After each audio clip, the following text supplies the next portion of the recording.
This update presented by Shaw's Perfecting the Art of Fresh. The last time that we were on the air, Sam Kennedy's quotes had just come out saying that he was very comfortable saying that Chaim Bloom and Alex Cora would both be back next year. Since then, Tim Kurkjian said that he's not so sure this is a perfect marriage of general manager and manager.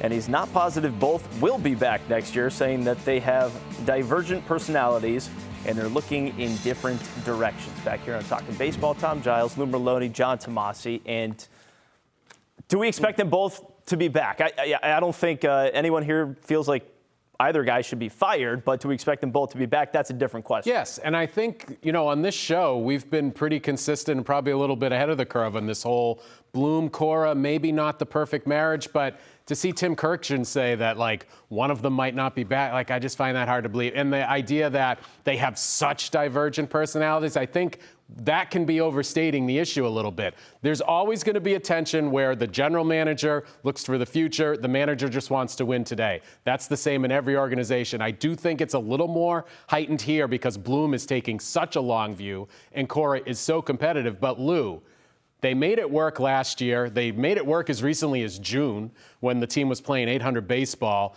I think we're getting a little ahead of ourselves to say that, it's headed for divorce. Well, I would say this year, I think they're both coming back, right? But they need to work together. I mean, as far as the relationship goes, the two of them, I wouldn't be starting a family together. I wouldn't be going that far because I do think that there's just different ways to go about it. I think Bloom has the big picture in mind.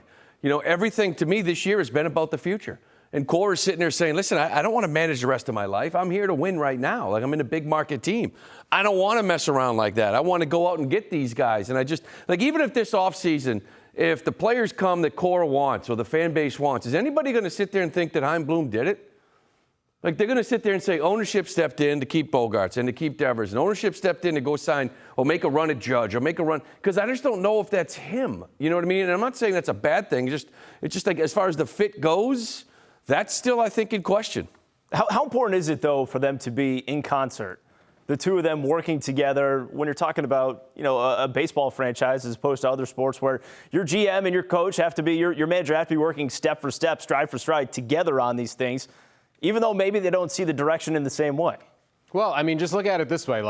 Alex Cora wanted relievers this year, and he never got them. Yeah. He wanted an actual first baseman, and he never got one until now when it's too late with Cassis. So I think there's a lot of issues where Cora is very justified, entirely justified in saying, what did you leave me with? On the flip side, I do think Chaim Bloom would be completely justified in saying, I made some moves you didn't like, whether it's trading Vasquez. I did add some pieces. You need to keep things together in there and keep everybody from being mopey. I think that's fair, too. So this goes both ways. A lot of times we portray it, Bloom, bad guy, Cora, good guy, and I think there's a little bit of gray there. No, I would agree with that because I do think you can look at Alex Cora and say, last year they barely got in, right? They got lucky to get in. It wasn't like they played well the last week. And sometimes you look back, if you go back to that last week, you wonder how the hell they got in.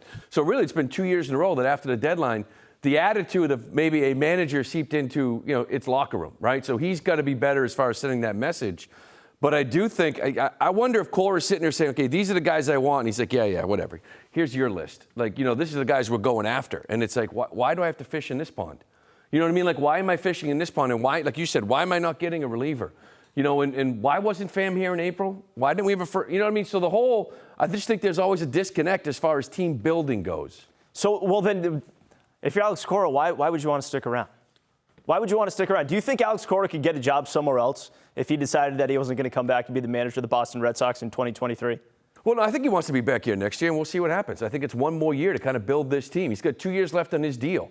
And there's confusion whether Bloom's got one more or 2 years. But listen, if things don't get together here, one or both of these guys are out of here next offseason, I would say. This is the last year of these two together. Well, I guess the reason I'm asking it that way is because, you talk about Alex Cora, who doesn't want to be managing, well late into his career. He's got young kids, and maybe he's got a smaller window.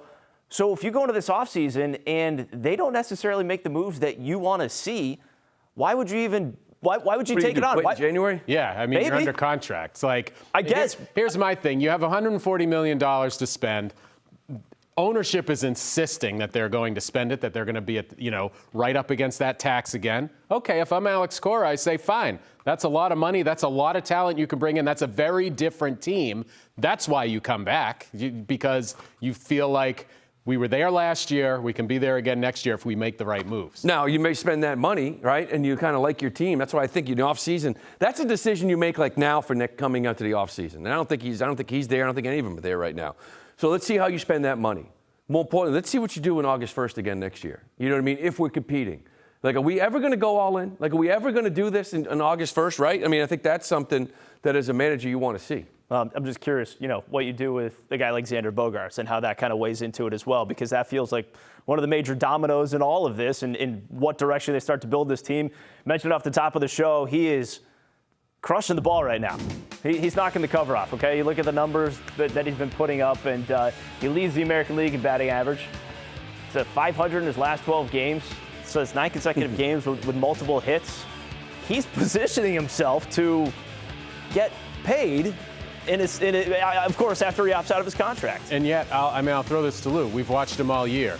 Do you feel like this is an MVP year? Do you feel like this is one of Bogaerts' better years? No, and it's a 12-game stretch to kind of save what's going on here, right? Because the power is down, but the batting average is high. He's gotten hot here recently.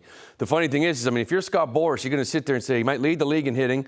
Defensively, his WAR numbers, his UZR, and all these defensive metrics are much higher. It's like a career high. So defensively, there's a chance he's a Gold Glove finalist. And oh, by the way, he's 4th in the AL in WAR. But as watching it, there's one number that sort of stands out, and I think it's 173 with 2 outs scoring position. That's an area where you're used to seeing him kind of deliver, and he hasn't. But the year's going to be good enough. And I've been always floating like 125, get it up to 175. That's the starting point now. 175. It's Trevor Siemian, and most likely it's got to go 8 and 200. Yeah, that's what I'm thinking. At least. Do you give him 8 and 200? I would do it. I would do it for Bogaerts because I feel like he can move positions. He can play somewhere else. He can still be an impact hitter. Maybe that's crazy, but I would pay him. I feel like he's worth it. I would too, because it feels like you're choosing the direction of your franchise with what you do with Xander Bogaerts. If you decide that you're not going to pay him $25 million a year, which, again, going back to the start of the year, isn't crazy money. $25 million a year is not crazy, okay? You're paying him $20 this year. Right. You know what I mean? So you can sit there and say, for $5 more million, let's face it, the last couple of years, he took a nice little hometown discount, and I know in the real world, that's ridiculous because it's $20 million, but still, you bump it to 25, you throw on 8, the question is that enough? The question is there a team out there with the year he's having, with what the computer spits out? Because the computer actually spits out a better year than maybe you have watching him every single day, right? So, that's advantage bogey. But I'm just saying, if you elect not to pay him, I'm just concerned with what are you going to start doing? What are you going to spend your money on? Are you going to spend money? It feels like this is the direction of the franchise. A lot of it comes down to your shortstop right now who's hitting the ball. Yeah, it's hard to go from 4-90 to 8-200 because that's what you offered him at the beginning. So I think there's a long road if you're trying to retain Xander Bogaerts. If you sell out for Devers and you sign somebody big in free agency, then maybe that's how you make up for the sting of Bogaerts. But I'm with you, Giles. I feel like that is going to signal to us what Lou's talking about earlier, ownership stepping in.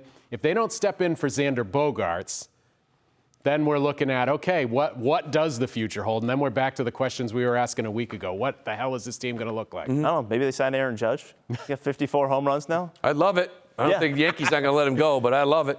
Judge has more home runs than Bogaerts, Devers, and Story combined. Well, he's just a guy that should end his carear here. He really is. I agree. And I get it 2 weeks ago, but, the left shoulder, the left wrist, he looks like he's healthy. He's got his swing back. He should he's a guy that should end his career here. And Devers is right behind him.